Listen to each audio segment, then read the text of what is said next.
Olá! Tá me ouvindo bem? Tá tudo bem? Oi, você está me ouvindo bem? Tá tudo ótimo! Como é que está aí na Espanha? Que horas são? Oh, aqui são 19h30, e temos um início de primavera, praias maravilhosas, uma comida encantadora, um vinho esplêndido, mas estamos confinados, Olha, Ian entrou. né? Oi, Ian, querido, maravilhoso também. Lindo, Ian, Ian. Mas que bom, sempre tão bom falar com você. A Elaine também chegou. Vai chegar uma galera boa hoje, porque o tema é bom e estar aqui é toda uma honra, Jaqueline. A honra é minha. Fiquei muito feliz que você aceitou, entendeu? Para quem não sabe, gente, é a série Maria Madalena. E me deram uma. Eu adorei a proposta da série, porque era uma proposta assim: não queremos retratar a Maria Madalena como ela sempre foi retratada, né? A prostituta, a ignorante, né? E aí eu fiquei muito feliz, comecei a estudar, e aí o Ian falou: você tem que falar com Helena Gerenstad. E aí foi quando eu conheci a Helena, e realmente mudou, assim, enriqueceu imensamente para mim, né? Me tornei apaixonado por Maria Madalena mais do que eu já era, né? E assim, não consegui fazer mais do que eu queria ali por uma questão de produção, de canal, de direção, conceito, proposta conceitual de direção, mas acho que a gente conseguiu conduzir Maria Madalena pelo menos para um outro caminho, né? Porque era uma mulher poderosíssima, né? Então fiquei Eu muito. fiquei super honrada durante o ano de 2020, porque, bom, um novo paradigma, um novo mundo e o próprio movimento Urano, né, esse mundo da internet me chamando. Vamos fazer isso, vamos fazer aquilo. E todos os conhecimentos de 30 anos começaram a sair das caixinhas também. Então, tudo aquilo que eu conversei com você, eu fui colocar em prática. Maravilhoso. E eu sempre comentava, eu falei, se eu deixei, junto com a Jaqueline, uma pedrinha no altar de Maria Madalena, foi em um capítulo ela ter conseguido fazer com que o general romano olhasse para ela e dissesse: como é que você pode ser tão inteligente? Ela era culta, rica, falava idioma. Pois é, Entendeu? Não era bem isso que vocês estão pensando, não, gente. pois é. E o meu trabalho nesses grupos é justamente analisar que tipo de práticas espirituais se seguiam naquela época, que não tem a ver com as práticas de hoje, porque haviam ali as várias tribos também. Cada... Então, os nazarenos eram os nazarenos, os descendentes de essênios, os gentios, os fariseus, os saduceus, enfim, cada um tinha a sua turma, né? Tinha a sua galera, cada estava num mundo ali meio que aquariano, cada um na sua bolha. E surgiu, de repente, uma linguagem nova que vem do Oriente e se fusiona. E foi muito desse trabalho que foi desenvolvido durante 2020 e que, de alguma maneira, hoje, participar da tua live é como a cereja do bolo. Ah, que bom! Claro, claro, da escolha, do caminho. Uhum. Nós temos muitas coisas ainda para contar de Maria Madalena, porque Maria Madalena, ela para mim, além de ela ter sido a apóstola, né, o apóstolo dos apóstolos, né, assim, nada contra Pedro, né, com todo respeito a Pedro, mas assim, ela ter sido esse interlocutor que melhor compreendeu, né, o Jesus, ela depois foi uma grande, como vou dizer, ela compartilhou esse ensinamento, ela saiu para compartilhar esse ensinamento. Então, assim, não se tem história de, por exemplo, não se tem história de Maria Madalena, de filhos de Maria Madalena, não se tem história disso. Mas ela teve tantos outros filhos, não é? Né? Essa mulher deu à luz de tantas maneiras que é fantástico, tanto que sabemos dela até hoje. Apesar de terem feito tudo para minimizar, para escurecer, para calá-lo, nós sabemos dela até hoje. Então, assim, né, foi grande. Eu, em 2019, fiz o caminho de Maria Madalena. Aí eu quero fazer. E quando eu cheguei em Marselha, numa igreja bem pequenina, na gruta, na parte de baixo, aparece ela, ao lado tinha uma pedra, e ao lado o símbolo do caduceu. Uhum. Ela veio como a representante de Mercúrio, de Hermes, de Deus Tote. Ela tinha o conhecimento. E do outro lado, Moisés, que tinha a barba dividida e os 2 chifrinhos, que é como Moisés é representado também. E em vários lugares que a gente parava, o símbolo de Hermes, do caduceu. Não deve ser por acaso que toda aquela região, ela foi uma região próspera, culta, que ia desde Girona, norte da Espanha, Montserrat, onde hoje é o monastério, e até a França, e era um caldeirão de conhecimento tudo aquilo. E até Depois hoje. da morte, e ela é onde você vai, tá ela. A igreja, na Catedral de Saint-Maximin, tem um quadro dela imenso, e ela sustenta como se fosse o graal, e aqui é a marca de uma chave, como querendo dizer, eu sou a chave dos 7 pecados capitais, dos 7 véus de Ísis. É que tem a ver com, para mim, me remete à maçã, ao conhecimento, é isso, é o conhecimento, é esse poder. É a verdade que liberta. E o que é a verdade? O que é a verdade de você se assumir hoje, exatamente como você é, e colocar-se aqui diante, ultrapassando todas as vulnerabilidades e dizendo, essa sou eu. Que para aquela época deve ter sido muito forte e impactante. Muito. Uma mulher que vem num barquinho, ela, Lázaro, Santa Sara, atravessa todo o Mediterrâneo, vai chegar ali num lugar onde tinha celtas, siluros, eu que sei, tinha ali naquela época. Hoje em dia as pessoas falam, eram os ciganos, né? Mas vai saber. Tem muito mais que isso, né? Eles beberam da fonte, né? Jesus deve ter bebido na fonte durante 33 anos.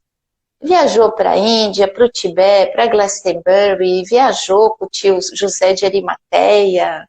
Tem uma lacuna, né, que não sabemos, né, de seus 11 anos de Jesus até os 30, aonde Jesus estava, né? Isso não existe um registro disso. Quer dizer, existe um registro disso, né? Mas assim, não o registro oficial, por exemplo, da Igreja Católica ou das religiões cristãs, né? Então, assim, eu acho que realmente ele fez isso, ele foi buscar conhecimento. A mesma coisa que fez Moisés no segundo período de 30 anos. Ele foi para o deserto porque matou um general, aí ficou lá 30 anos cuidando das ovelhinhas. Justo Moisés, que tinha passado pela escola de Sete, de Osíris, de Ra, de Ísis, eu que sei quantas escolas, e vai ficar no deserto. Foi para a Índia, foi estudar astrologia vegana, Vedanta, eu que sei. E detalhe, ele é filho do faraó, ele mata um general e vão matar ele, aí ele vai embora com ela. A história está meio mal contada, existe um furo de roteiro aqui, entendeu? Não tem muita lógica essa. Aliás, tem Pois é.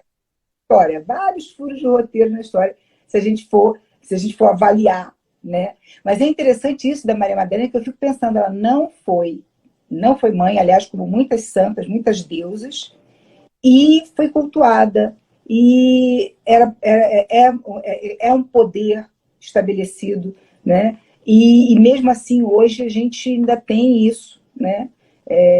Eu sei que eu te mandei o livro para ler, e fiquei muito feliz que você leu. Mas fala dele, a gente está aqui por ele. Não, mas assim, não, eu queria saber o que você achou dele, entendeu? Porque assim, Mas primeiro você tem que explicar do que a gente está falando. do livro do Aquela que Não Sou Mãe, né? Que é um livro que eu escrevi sobre a minha trajetória pela maternidade, né? E inclusive um dos motivos de falar com a Helena, além dela ser essa mulher que entende tudo do feminino, né? Ela também não é mãe como eu, né? Então acho que temos muita coisa para conversar. E eu passei por um processo longo, né? Desde criança, aquela coisa, tem que ter filho, até tentar engravidar, não conseguir, aí deixa para lá, aí tenta, não consegue, aí aquela frustração, e aí o entendimento de que, poxa, será que não foi melhor? Será que não era isso mesmo que devia ter acontecido comigo? Né? Se eu tivesse tido mãe, teria tido não uma vida melhor ou pior, mas seria outra vida. Né?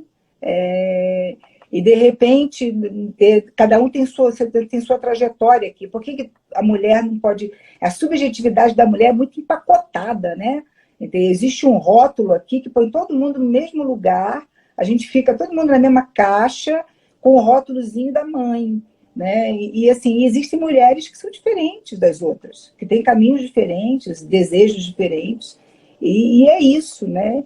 E hoje em dia, com toda essa coisa do... A gente fala que o feminismo venceu, eu falo, gente, ninguém venceu porque ninguém está, né, competindo. Mas, assim, existe ainda uma pressão, eu percebo essa pressão ainda social em cima de muitas mulheres, né? E aí que acabam tendo os filhos por uma idealização, né? Idealiza aquilo, aí quando tem o filho se frustra enormemente porque não era aquilo que queria, né? E aí, como é que faz? Né? A criança já nasceu, você tem que dar conta dessa criança, ela não pediu para estar ali, né? Ela não tem nada a ver com isso. Entende? Então, Exato. o livro fala são poesias, são poemas, né? Falando dessas minhas reflexões sobre esse assunto, nessa minha trajetória. Né? Que eu achei, assim, de uma sutileza imensa, imensa, porque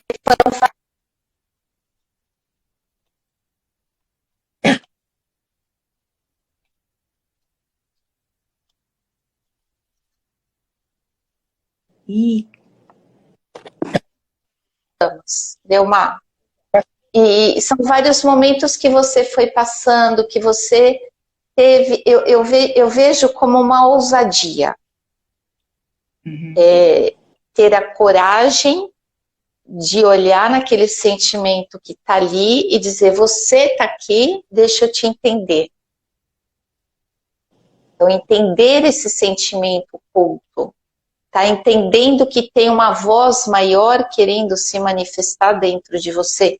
E que eu lia e dizia, que a gente pode cocriar de outras maneiras. A gente pode parir um filho, e a gente pode cocriar filhos, que são outras coisas.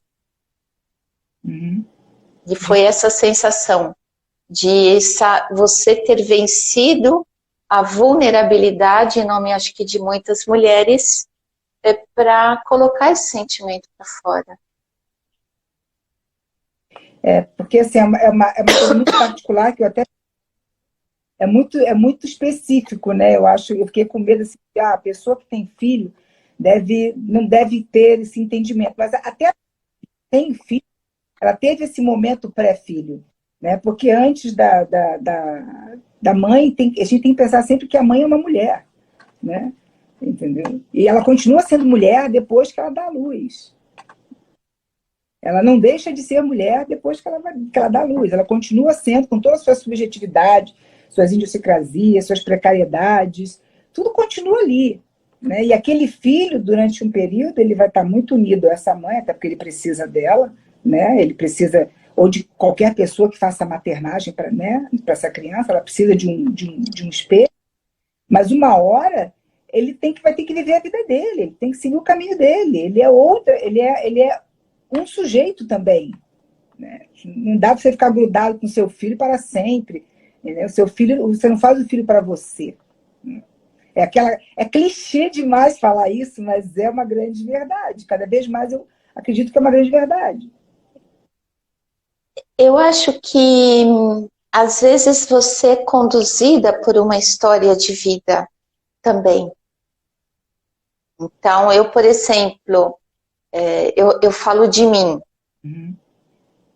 Quando eu podia ter o filho, eu emocionalmente não estava preparada para tê-los, porque eu ainda estava muito próxima de um exemplo de família, que é a minha família, que era tudo que eu não queria. Eu sei para ter filho e repetir o padrão, eu acabo aqui. Eu sou a última.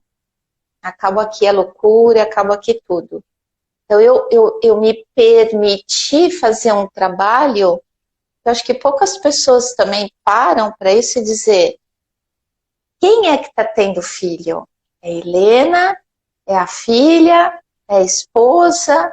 É aquela que disseram para ela? Quem é que está aqui nesse papel? E é um lugar que eu sempre busquei, qual é o meu papel no meio de tudo isso? Porque eu sou de uma família judaica, e tem todo aí um peso, tem que casar, são muitas regras. E eu não vim para obedecer regras, nasci com 6 planetas em aquário. Eu, de pequena, na escola, a professora, no primeiro dia da aula de religião, tinha aula de religião no colégio, eu estudava um colégio público em Santos, e ela deu um caderninho para todo mundo, e a primeira folhinha era uma maçã vermelha, uma serpente, uma árvore para a gente pintar. Eu devia ter uns 8 anos. Marcou. 8, 9 anos. Eu cheguei em casa desesperada. Falei, pai, você disse que nós descendíamos do macaco. E agora resulta que eu sou culpada. A Eva comeu a maçã, você não me contou isso. Foi o suficiente para ele ir na escola, e durante todo o ano letivo, uma vez por semana, eu ficava 1 hora sozinha na parte de fora da sala, porque eu estava livre de assistir aula de religião. Não, e essa coisa que você falou da maçã é uma coisa que me intriga muito, porque para você ver como a mulher ela é colocada num papel mais pejorativo, né? Porque se você ler com cuidado a Gênese, o que acontece? Né? Tem aquela coisa, comeu a maçã, ai, Senhor, a mulher comeu a maçã e me fez comer a maçã, porque também não assume o erro dele, né? Ela me fez comer a maçã. Você não tem opinião, né? Tá bom. Maçã. E aí o interessante é que Deus dá uma punição para a mulher, você vai ter dores no parto, e vai ser dependente do homem, sei lá, e tal. E para o homem, nós somos mortais, segundo a Gênese, somos mortais por causa de Adão, porque Deus fala, e pelo seu erro você vai morrer, vai voltar ao pó e vai ter que trabalhar. Então, ou seja, nós perdemos a imortalidade por causa de Adão e ninguém fala disso. E isso, para mim, é muito mais grave do que o pecado original, ok? Não, e eu vou ainda mais atrás. Eu faço 2 perguntas antes. Quando escreveram a Bíblia? Quem escreveu a Bíblia? E, por outro lado, que minúsculo papel existe da figura de Shekinah, que é a parte feminina de Deus, que acompanha a Lilith para fora do paraíso, que acompanha Adão e Eva para fora do paraíso. foram coisas que desapareceram, saiu de cena. E assim, se você pensar na população cristã, ela nem conhece Shekinah, porque isso é um aprendizado judaico, uma mitologia judaica, né? Então, assim, se encontra no Zohar, você vai encontrar em outros, né, na mística judaica.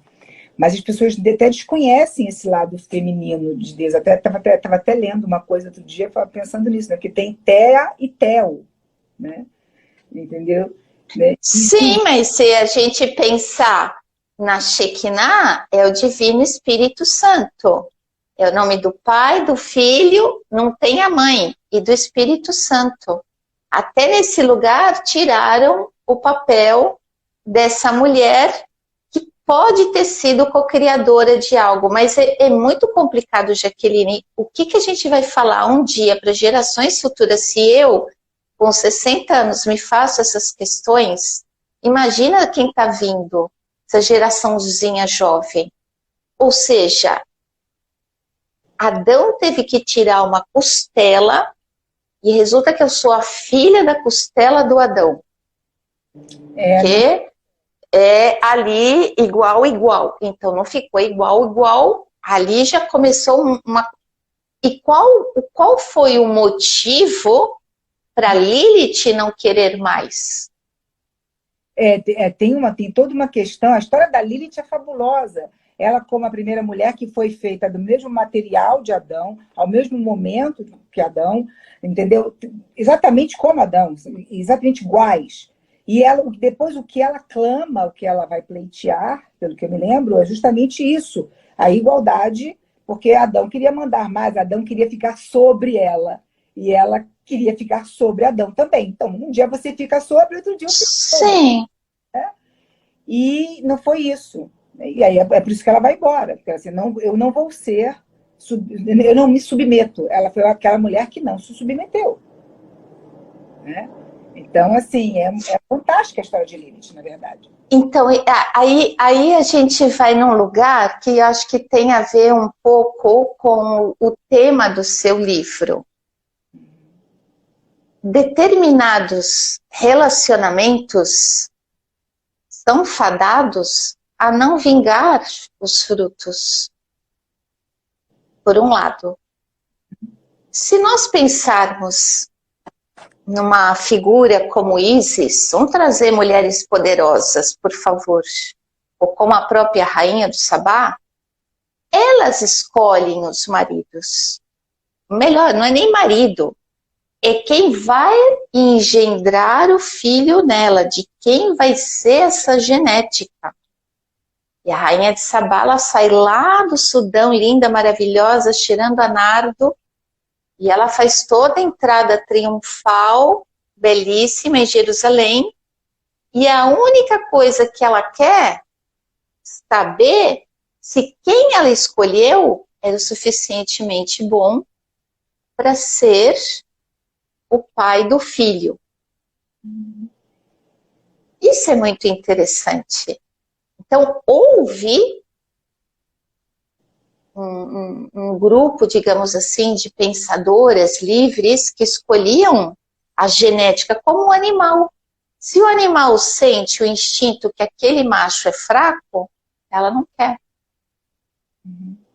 Isso acontece. Eu tive um cachorro, um Schnauzer miniatura, por 2 dias na casa da fêmea. Não deu conta. A fêmea não quis. Não, com você não foi. Não gostei de você, bem, né? Exato. E isso nos faz pensar que determinadas relações iam além só da relação carnal. E tinham algo mais. E tinha um conceito espiritual. E tinha um legado da genética. Então houve um tempo que o sangue devia ser real. Isso por um lado. Só para a gente fazer aqui um... E tinham aquelas pessoas que procriavam e que depois, com o patriarcado, a gente entrou numa nuvem negra. Porque Entre o patriarcado, a Inquisição, a gente ainda tem que limpar muito véu. né, os véus de Ísis tem que ter muito véu para limpar mesmo. Porque, assim, se você pensar, né, que o matriarcado, né, a mulher, isso que você falou, escolhia com quem ela ia procriar para ter o melhor filho, para ter a melhor prole, tá? E depois, né, quando o papel se inverte, né, os homens começam a controlar a mulher pela maternidade, né? Você vai ter só filhos, você vai casar só para isso, né? Tem que casar virgem, e é uma fábrica de filhos, até porque os filhos, antigamente, filho era um bem. Você botava os seus filhos para trabalhar para você, o filho era um bem, era um funcionário também. Né? Então, assim, como se inverte a coisa, né? Como a maternidade, que é uma coisa, uma escolha da mulher, né? Porque, por exemplo, existiram grandes mulheres que não foram mães. Né? A Hipátia de Alexandria, que eu sou apaixonada por ela, não teve filhos. Eu também. Adoro. Minha ídola. Fantástica, morreu defendendo a biblioteca. E não teve filhos. Né? E como essa maternidade depois foi usada, e como a mulher ficou presa, né? Como o conceito de maternidade foi sendo modificado com o decorrer da nossa evolução para um fim que não era nem para o melhor fim da criança, porque teve época que era só realmente a fábrica, faz o filho e a mãe nem cria. Né? Dependendo da sua classe social, você nem amamenta seu filho, você nem toca nele. Exato. Então, cadê o amor materno aí? Né? É só você dar a luz? Como é que funciona? Né? Essa alquimia aí. Essa alquimia é exatamente isso. Eu acho que, primeiro, a mulher ela tem que sentir a alquimia do que realmente ela sente, do que ela quer, do que ela gosta. Eu nasci quando estava na moda a família margarina. Né? Nasci quando estava nascendo a televisão, o homem ia para a lua, séries iam nascendo, a televisão era preta e branca, era um drama ter um telefone, era outro mundo. Eu nasci... A linha, tudo comprar linha. Sim, complicadíssimo. Mas eu nasci num estilo de vida muito interiorano, muito pequeno, e sempre vi que aquilo não era para mim, e tinha algo mais.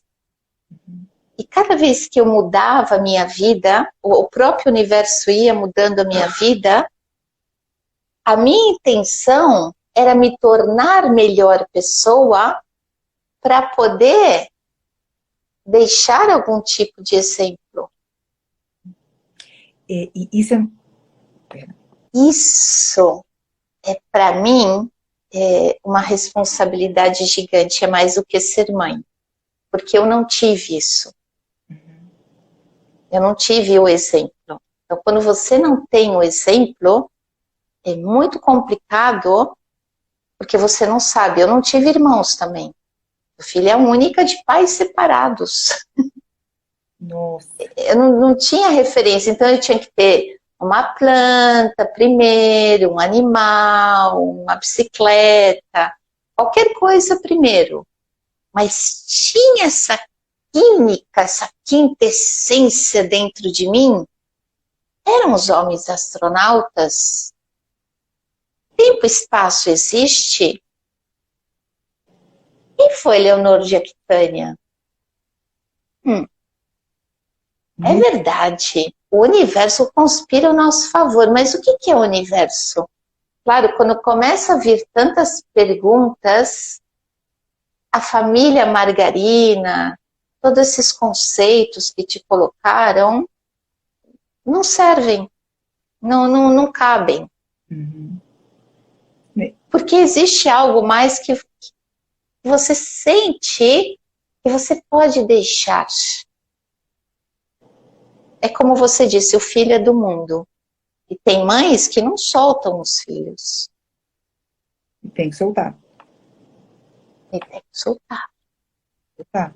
Mas isso é muito interessante, porque você falando, né, de todos esses questionamentos, que aí eu me identifico muito, porque eu sempre fui uma criança curiosa, né? Eu sempre quis saber, né? Tem vários tipos de pulsão. Minha pulsão sempre foi saber, eu sempre fui a curiosa, aquela que desmontava o rádio para ver o que tinha dentro, né? E se você vê um homem, né, até um tempo atrás, falando dessa maneira, nossa, que interessantíssimo, nossa, ele quer conhecer o mundo, sou curiosa, uma alma ávida por conhecimento, né? É, e assim, a coisa sempre acaba sobrando, ainda hoje, ainda a jornada feminina, ela ainda é muito pesada.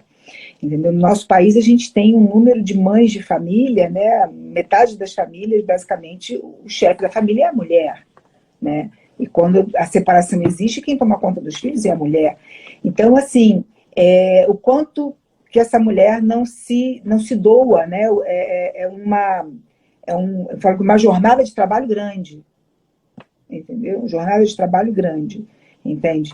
Então, assim, eu fico pensando, né, por que que, com tanta gente no mundo hoje, existe tanta preocupação como se fosse um checklist, né? Tem mulheres que se preocupam como se fosse um checklist, como se aquilo fosse parte do pacote. A mulher correta, a mulher bem-sucedida, a mulher plena, ela tem todos esses itens que você tem que ter, né? Mas você tem que ter Até ela fazer uma viagem conosco. é fazer uma viagem conosco. Vamos para Glastonbury. Ó, a gente vai passar primeiro em Stonehenge para ver se tem restos de Merlin por ali. E depois a gente vai para Glastonbury, Bravebury e que mais? Ah, vamos tomar um chazinho também em Londres, óbvio. Não volta normal. Essa é a questão. Essa é a questão. Se você não tem essa curiosidade que teve Moisés e Jesus e Maria Madalena, peraí, como é que ela entendeu? Como é que ela viu? Primeiro, como é que ela viu? O porquê que ela viu? Por que que ela entendeu? Porque ela tinha uma base, porque ela tinha um conhecimento. E o que falta para nós? Conhecimento. Eu vejo aqui, a mulher que não tem nenhum tipo de estudo, o trabalho é miserável. E vai ter que cuidar dos 3 filhos, e vai ter que passar roupa de final de semana, e é tudo aquilo também. E fora a violência de gênero, que também é gigante e imensa aqui. Não, e tem, Agora com a... perdão. Não, e agora com essa coisa da pandemia, é interessante isso que a Priscila está falando. Essa força do legado do útero que não se resume. Essa coisa da pandemia agora, o que tem de agressão, violência ao vulnerável, seja ele idoso, seja ele criança, né? Agora mesmo, ontem saiu a notícia de uma mulher que matou o filho, teve um surto em casa e espancou a criança para matar, entendeu? Então, assim, tem uma escolha que, assim, que você tem que o útero, como a Priscila está falando aqui, o legado do útero, o útero é um órgão criador, né, por excelência. Então você fala, criação, e a criação ela é muito abrangente. Né? Nós somos dotados, eu falo que o homem tem inveja do útero. Se a mulher tem inveja do pênis, o homem tem inveja do útero, eu falo. Porque o útero é o órgão criador por excelência. Né? Então, assim, tem que dar conta disso e não precisa ser só uma criação, porque temos que criar todos a mesma coisa. Né? Exato, exato. E é nesse momento que eu chamo a atenção de 2 fatos também bíblicos. Acho que a Sara, né, com 120 anos, que tem um filho. Porque foi merecedora e Deus concedeu para ela o filho. E temos também a Maria, a mãe de Jesus, que não teve nenhum tipo de relação e também lhe foi dado o direito de ser mãe. Então eu vejo que temos dois tipos de mãe. Uma que é algo sagrado, como é o caso de Ísis. Tenho que ir ao outro mundo, encontrar as partes de Osíris, menos o pênis, menos o órgão da reprodução masculino, e mesmo assim engendrar um filho. Como é o caso de Mãe Maria, não tem uma relação sexual. Esses casos, eles são divinos. São seres que vieram ao mundo porque precisavam vir e vieram do que se conhece no cristianismo gnóstico como a transmutação de energias entre o divino masculino e o divino feminino. Quando essas uniões elas acontecem, nascem esses seres. Mas a grande parte de nós, querendo trazer um Jesus e uma Maria, a gente está pesando o planeta.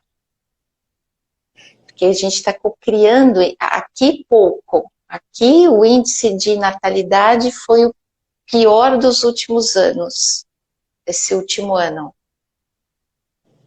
Não. Mas em grande parte do mundo ainda tem o estigma da mulher na Índia que tem que parir. No judaísmo,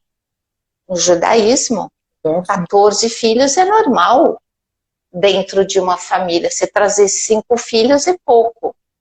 Não, na parte ortodoxa.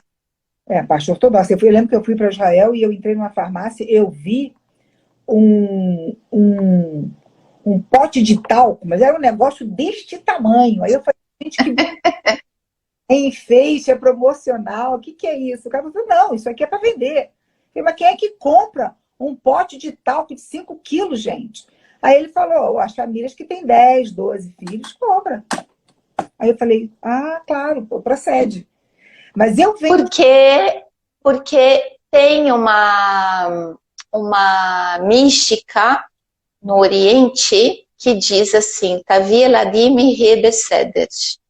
Traga filhos ao mundo e tudo vai dar certo. E é esse momento de você unir o teu sacro feminino, como a gente conversou, e o sacro masculino para criar. Então o filho, ele pode ser uma criação e não só um efeito de você parir outro ser. E também pode ser uma criação e não uma substituição. Porque uma coisa... Exato. Comigo, quando eu fiz, que eu fiz uma época que eu fiz um tratamento, fiz um tratamento de fertilidade, etc e tal, que não deu certo. E aí eu entrei numa viagem de que eu tinha que trabalhar muito depois disso. Eu chamo de síndrome da Edith Piaf, eu falo isso sempre. E no começo da carreira, e aí a mulher ia cantar, ela ia se arrastando para o palco, tomava injeção de corticóide o tempo inteiro. Assim, já que eu morri, minha filha morreu para eu cantar, então eu vou cantar até morrer. Era uma coisa que aquilo tinha que dar muito certo, porque ela tinha perdido algo muito precioso. Você deixou de fazer algo muito precioso, então o resto tem que ser muito grandioso para compensar. E precisa isso? É necessário isso? Não é substituição. Verdade? Não. A questão não é substituição. Eu ainda volto a dizer que quando você tem um propósito, uma meta, uma curiosidade, um porquê a mais, e você foi sendo levada e o universo não conspirou também ao seu favor, é porque não era para ser. E de repente, você deixar tudo que você está deixando, seus livros, você vai deixar as séries, sessão de terapia. Gente, o que foi aquilo? O que foi aquele trabalho? Você estudar para fazer aqueles diálogos, o que era aquilo? O personagem, como você deixou um legado. E eu vejo que hoje, de alguma maneira, eu ter ressuscitado um jogo da Idade Média e ter colocado nele arquétipos, arcanos, mitos e numerologia e cabala, eu que sei tudo junto, e você vê que tem vida, porque ele tem uma vida própria. Eu penso, eu estou deixando um filho, e estou ensinando, e estou deixando para os filhos dos filhos dos filhos, com algo de conhecimento, algo de conteúdo que não fique no raso. Se eu fosse uma mãe, eu seria uma mãe rasa. Será? Será? Eu conheço bem a minha Lilith. Ah, eu conheço. Hoje pode ser que eu seria uma boa mãe, eu seria uma boa avó.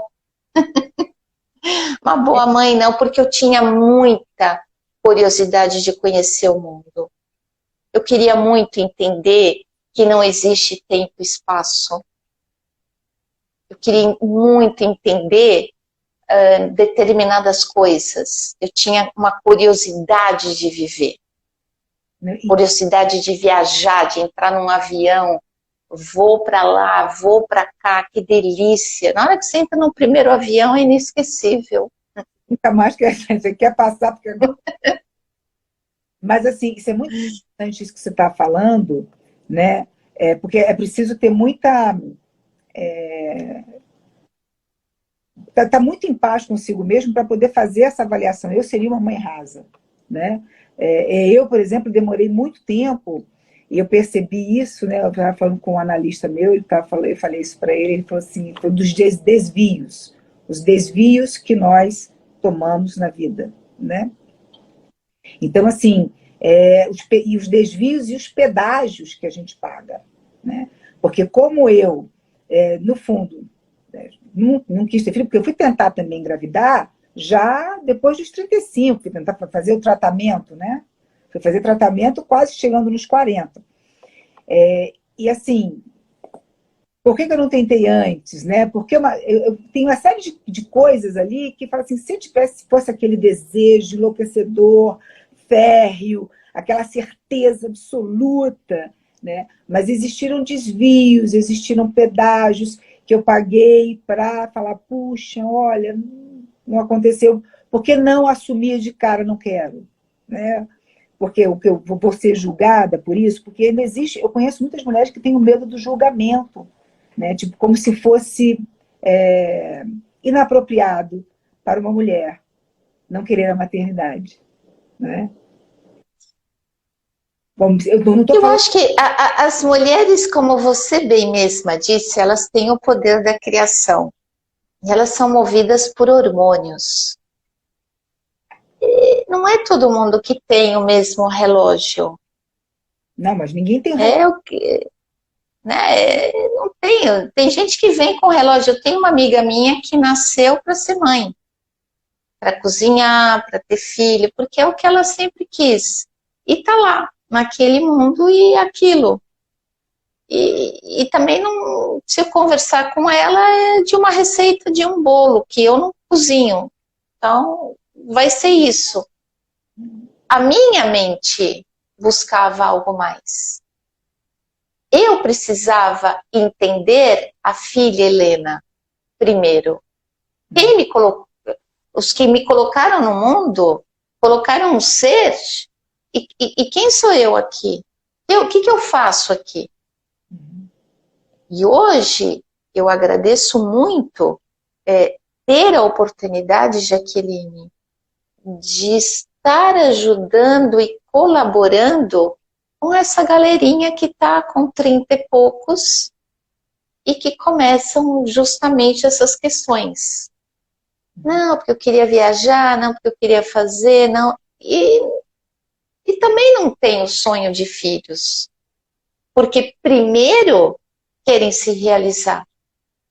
Primeiro tem um desejo maior. Primeiro vem um propósito. Como é que você explica que alguém, no seu são juízo, irá fazer uma peregrinação a Jerusalém a pé durante a Idade Média? e passar pelas proteções dos cavaleiros templários. E vamos a Jerusalém para ver as obras do Cristo. Quem foi, não voltou igual. Às vezes nem voltou, né? Ficou lá, né? Pois é. Então, cada um tem a sua peregrinação pela terra. Vem com um propósito. E não podemos nos colocar em rótulos, porque não somos iguais. Mas assim, você acha que, então, essa coisa do feminino, você falou para mim que o feminino é muito mais que a maternidade. Sim. O feminino para mim, por exemplo, e falo desde a numerologia, desde os arcanos, desde esse conhecimento que eu perdi. O que é o feminino, se não os altos e baixos emocionais? Isso é super feminino, ter dúvidas. Agora, o feminino é a beleza, é a delicadeza, é você controlar o seu instinto e ser uma pessoa doce. Não a doce que... não, pacífica, tolerante. Esse é o verdadeiro feminino. Esse é o feminino que eu aprendi nas obras rafaelistas. É porque essa docilidade de olhar para uma flor, isso é feminino. De você observar um quadro e de repente ali está a marca da pele que foi expressado uma sabedoria, porque a idade é sabedoria. A idade é sabedoria. E é interessante você falar... Esse desejo da alma, o desejo da alma, o que é a minha alma? Eu olhar para dentro, para minha escuridão, para minha Lilith, para minha água e falar, é isso que eu quero. Isso é feminino.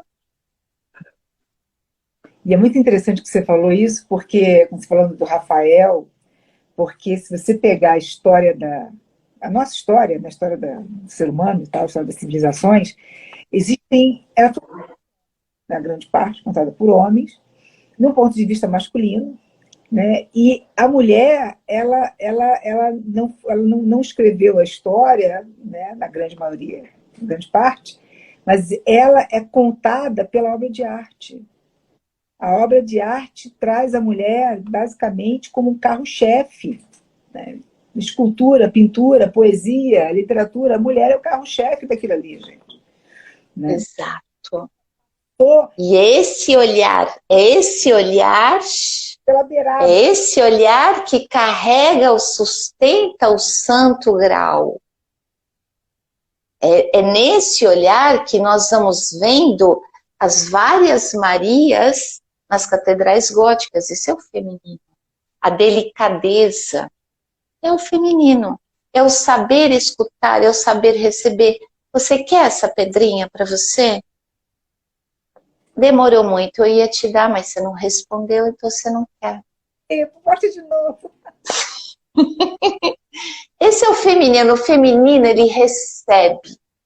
E por isso eu digo muitas vezes que uma relação não é você dar, é você receber. É você saber receber ao teu nível. Eu tenho Hipátia de Alexandria como ídola, e a segunda ídola é Leonor de Aquitânia, rainha da França e da Inglaterra, que do dinheiro dela manda pagar aos bardos Robert Boron para que reescrevesse a história do Santo Graal e o feminino fosse reincorporado na Idade Média através do amor cortesão. Romance da Rosa. A gente tem que pensar que até a Idade Média não tinha esse amor que a gente conhece hoje. A corte do amor, ela surgiu. Aí surgiu um outro feminino. Amor platônico. E aí conseguimos manter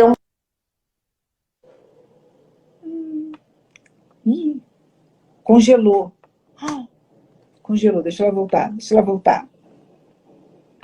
Tum, tum, tum. Ai, gente, a mulher congelou, gente.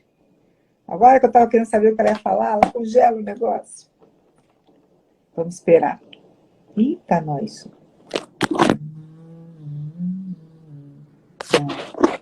Helena, volta, Helena. Ih, Helena caiu, gente. Ah, meu Deus, Helena caiu. Vou convidá-la de novo. Mas isso que ela estava falando é muito interessante, porque hoje em dia as pessoas só querem dar, e a minha sensação é que as pessoas hoje só querem dar por uma questão de, quando você dá, você está no controle, né? Você está no controle da situação, entendeu? Você tá ali controladinho, você controla tudo que está acontecendo, e receber você tem que estar aberto para o que vier. Então, assim, é muito mais difícil, muito mais complicado. Porque o dar, você escolhe o que você vai dar, quando você vai dar, de que maneira você vai dar, e receber já é bem, parece fácil, parece que é muito mais fácil você receber, né? Mas não, né? Me parece que é muito mais complicado dar, né? E eu acho que a Helena foi embora, gente. Cadê a Helena, gente? Aqui, Helena. Cadê ela? Vocês sabem que eu não sei usar nada, né, gente? Que eu sei usar esse negócio nenhum. O Ian mandou pergunta. Deixa eu ver aqui. Estou tentando fazer ela entrar de novo, gente. Cadê a Helena? Já convidei a Helena, gente.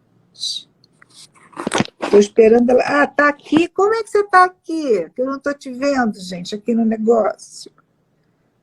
Estou aqui. Ué. Não. Ah, meu pai, transmitiram ao vivo. Agora eu vou conseguir. Consegui! Eu sou a rainha da tecnologia, gente. Saravá, meu pai, salve! Leonor de Aquitânia, rainha de Sabá. Tendo todos os botõezinhos aqui, mas, gente. De repente, é isso. Isso é a tecnologia, isso é a parte moderna da vida. E eu acho que nessa parte moderna da vida, nós estamos deixando uma reflexão super importante para quem é mãe e se arrepende de ter sido mãe, para quem não é mãe e tem que se justificar, que eu acho que é a parte mais complicada de quem não é mãe. Você não é mãe? Por quê? Eu estou te perguntando a tua vida particular. Eu tenho que te contar a minha história inteira, você entender? Porque, né? Mas isso é uma coisa muito. Eu já passei por isso inúmeras vezes, né? O porquê. Você tem algum problema, entendeu? Então manda. Isso não é feminino. A má educação, ela não tem nada de feminino. O feminino é o silêncio. É a segunda letra do alfabeto hebraico. É o beit, a boca. Ele é o feminino. É o bereshit. O bereshit não está funcionando com as pessoas, assim, quando no meu caso, eu passei por várias situações assim. Nossa, várias.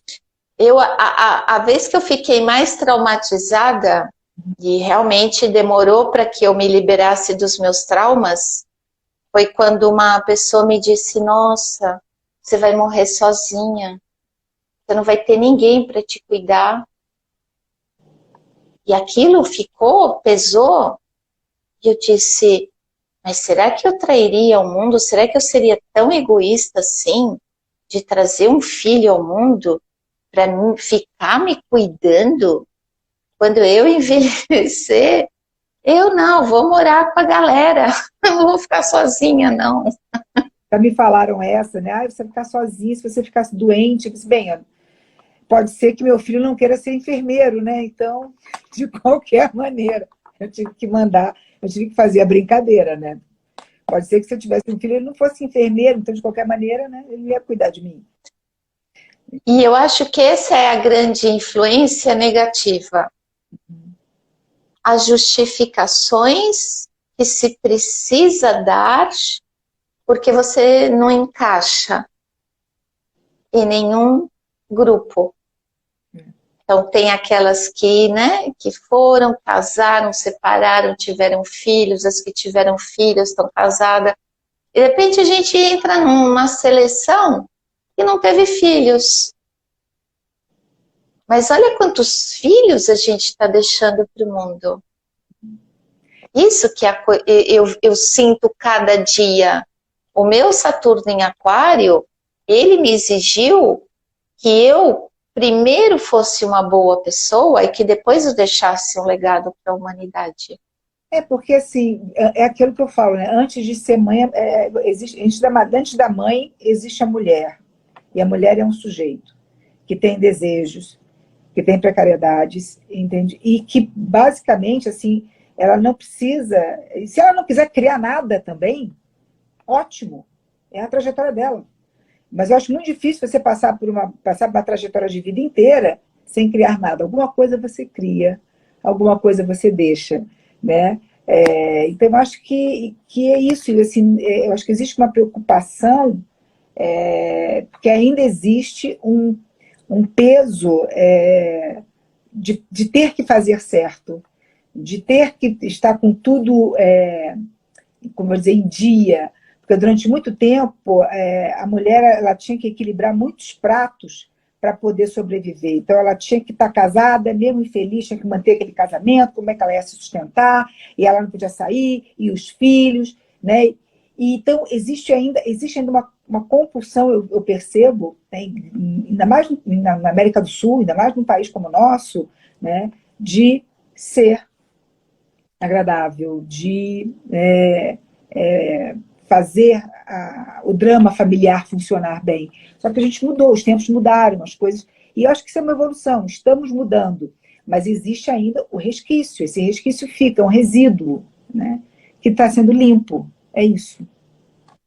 Sim, a gente está limpando linhas de tempo. A gente está limpando a linha de tempo entre Constantino e Maria Madalena. Essa é uma linha de tempo que precisa ficar bem limpinha para que se compreenda como foram escolhidos os evangelhos, quem foi Constantino, filho de Helena, sacerdotisa de Avalon, casada, que não foi casada. Olha que interessante, as mulheres celtas, elas não eram casadas. O relacionamento gerava um fruto. E esse fruto devia ser entregue ou ao lado de Avalon, ou ao lado dos guerreiros. E foi o caso Constantino, que ficou muito tempo do lado do pai, um guerreiro alemão. História, você tem que me contar essa história depois, que eu gostei disso.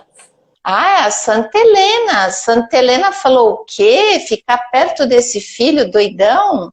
Ah, não. Saiu pelo mundo, foi encontrar a escada de Jesus, que está lá no Vaticano, encontrou um pedaço de madeira, não sei de onde, e ela foi saindo em busca de relíquias. E ela tinha medo do filho e o filho medo dela, porque ela tinha visão. Essa é a questão. Se uma mulher está bem preparada, ela tem a visão para saber se aquele macho é realmente o indicado para ela. E por que eu estou falando nessa linguagem? Eu moro em Andaluzia. Andaluzia é uma parte muito, muito, muito especial da Espanha e também, assim, as pessoas daqui com muito caráter. A minha região toda é de olivos. Eu estou na região dos olivos. Me sinto no Monte das Oliveiras aqui. E outro dia eu perguntei na academia onde eu vou fazer yoga, eu perguntei para a menina, e quantos irmãos vocês são? Nós outras somos 2 hembras e 3 machos. Adoro, divide. Não, porque se tu não eres hembra, se tu não tienes tu lado hembra trabajado, tu não tienes como cuidar de tu força. Muito bem. E é peito e as duas mãos na cintura, uma mão em cada lado para te dar explicação e ó, vem daqui para cá. Adorei ela. Esse lado dessa mulher é o que precisa chegar para a humanidade e não a gente ficar e sair correndo com mulheres que correm com lobos. Eu primeiro tenho que saber com que fêmeas eu estou andando. Também acho. Helena, eu acho que a gente tem que terminar, porque eu tenho medo do negócio cair e eu não conseguir gravar. Salvar tá. isso. Aquela que é apavorada. Tá bom. Aqui não sabe nada de tecnologia. Tá, não, mas eles colocam um avisinho, coloca? fica tranquila. Então tá bom. Eles colocam os minutinhos finais. Então tá bom, então vamos continuar, porque eu não sabia que tinha isso, agora já tô sabendo, entendeu? Não, tem uns minutinhos finais e o Instagram ele deu também agora um tempinho mais também. Tá bom. Mas eu sinto isso, que nós precisamos ampliar a forma de que a mulher se coloque na sociedade, não só como a mulher parideira, e para mim é a sacerdotisa, mas a imperatriz. Então os arcanos, o livro dos mortos dos egípcios, eles têm ali no papiro uma sequência. Eu tenho a sequência que eu sou mago, que eu sou a sacerdotisa, que eu vou lá nos infernos, consigo unir o corpo de Osíris, faço a gravidez, e depois eu vou parir. E depois eu não vou parir, eu vou projetar para fora algo muito maior. E vai ser Horus. Então essa sequência, eu sou mago, eu aprendo com a sacerdotisa e cocrio no 3, que é o número da criação, primeira forma fechada da natureza, é o nosso caminho. E eu sinto dentro do coração que o que Jesus teve condições de ensinar a Maria Madalena para que ela o compreendesse, é justamente porque ele a colocou num papel de imperatriz. É a que pode compreender. A sacerdotisa, ela vai te curar, ela vai te cuidar, ela vai te mimar, que é onde a gente está. A gente está no mundo, está na sacerdotisa. Estamos ali ainda, porque eu, naquele tempo, era mais feliz e veio olhando para o passado. E o passado é uma velha roupa, que a gente já não usa mais. Não. Vai ficar sempre na minha memória meu biquininho de bolinha amarelinha. Mas ele não me serve, a Praia de Santos não é a mesma, o litoral norte mudou, a Barra do Saí não deve ser mais a mesma, o mundo mudou. Então, se eu não trago a minha energia em coerência para esses momentos e me coloco com sabedoria, com conhecimento, para ter substância, para gerar alguma coisa, mesmo que seja um filho, mas dentro de um lugar que você sabe que ele é seu filho, mas não porque você quis ser mãe, mas porque você quis trazer um filho. Eu acho que são dois lugares. Bem diferentes, também acho. Totalmente. Totalmente diferente. Uma coisa é eu querer trazer um filho, outra coisa é eu querer ser mãe.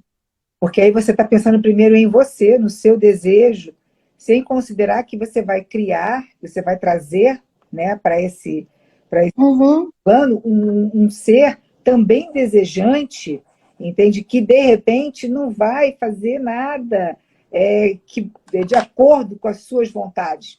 Ele não está ali para cumprir o seu plano, né? Então, assim, são coisas muito distintas. Entende? Exato. Você tem que estar disposto. E por isso precisamos ficar atentos aos sinais do caminho. Eu, quando fui morar em Israel, eu tinha 2 livros em português. Um era a Bíblia, que me deram no aeroporto. E o outro, um livro que uma amiga uns dias antes me deu, que era O Alquimista, de Paulo Coelho. Eu não tinha outra literatura em português para ler. O O resto era tudo em hebraico. E de noite, para ter alguma coisa para ler, eu lia a Bíblia. Deus é muito bravo. Gente, mas o que é isso? E o que me compensava? O universo conspira ao seu favor, que tem uma peregrinação, você tem que conhecer o seu eu sou. Agora, Claro, quando você se desperta que tem algo mais... Agora, você que lê a Bíblia, as matriarcas, né, do judaísmo, né, mulheres fortes, todas eram mães, né? Ou não?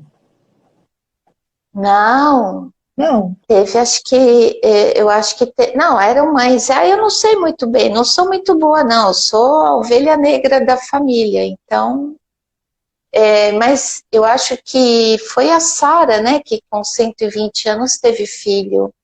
Rebeca teve filhos. Raquel teve. Esther, a gente só sei até Esther conseguir convencer o rei lá. Depois eu não sei o que acontece. Não é. Não me chama a atenção a parte mística, porque hoje a lua começa e tem um mês e tal, e hoje é lua nova em Touro, começa a lua nova em Gêmeos. Tem uma parte mística que eu sou apaixonada, que é a parte que se aproxima muito da gnose. O resto não. Eu tenho a Moisés como meu guia, assim como eu tenho Jesus como meu guia. São os dois. Eu acho que um conseguiu traduzir através do amor e o outro um pouco através do exemplo daquilo que a gente deve deixar para trás. Então, quando eu decido sair da pirâmide e deixar o faraó me libertar, eu não posso olhar para trás. Se eu decidir uma vida que acabou sem filhos, a única coisa que eu não posso neste momento é me arrepender de nada. É isso. Depois do ano de 2020, é viver a situação desde a alegria de estar produzindo conhecimentos e um mundo lúdico para a futura geração. E eu já estou feliz. Até porque o arrependimento, para mim, ele sempre traz uma conotação de medo, né? Quando você se arrepende de alguma coisa, parece que você tem um medo pela rebordosa desse fato que você transgrediu. E aí, quanto mais medo você coloca, né, na sua vida, eu só lembro de você não eleva a frequência, você abaixa a frequência. Né? Então... Exato, porque você abaixa a frequência porque justamente você alimenta um dos 7 pecados capitais, que é o Evangelho de Maria Madalena. Ela só veio para abrir a chave dos 7 pecados capitais. E isso a gente deveria estudar. Isso é muito interessante. Porque tem o lado positivo e o negativo. Precisamos falar sobre isso. Sim, falaremos. Mas eu estou muito feliz que seu filho esteja nascendo. Esse filho vai ser de reflexão para futuras mamães e não mamães. E que a gente não precisa deixar absolutamente nada dentro de um rótulo. Vamos tirar as etiquetas fora. Entendeu? E vamos refletir. Acho que as pessoas hoje precisam refletir um pouco mais.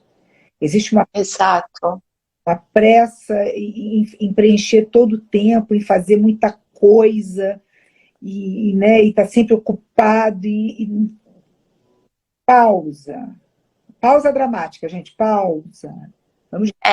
Eu, como numeróloga, eu tenho dito, ano 5. 2021 é igual a 5. Escuta teus 5 sentidos. Para e toma um café com calma. Pausa. Vamos... Vai lá na página de fofoca. Ai, de novo esse assunto. Pronto, me levantei, me acalmei. Senti um pouco da energia de Vênus. que é o prazer. Ai, É o que mais a gente precisa nessa vida. Lua nova em Touro, ao lado de Lilith. Olha isso, a lua branca e a lua negra se encontrando no céu, nesse encontro mágico aqui na internet. Você sabe o que é isso? hoje é dia 11, hoje É é dia 11. E é dia 11, número de Shekinah, Helena, né? Número do mestre. Gratidão infinita, Jaqueline, por me convidar. obrigada a você, eu que te agradeço, você é maravilhosa, sou sua fã de carteirinha, vou te ligar E eu sua. depois para conversar mais, tá? Tá bom, querida, a gente fala. Beijo grande. Muito obrigada. Se cuida muito. Gratidão a todos que estiveram aí participando. Tchau, gente, obrigado. Tchau.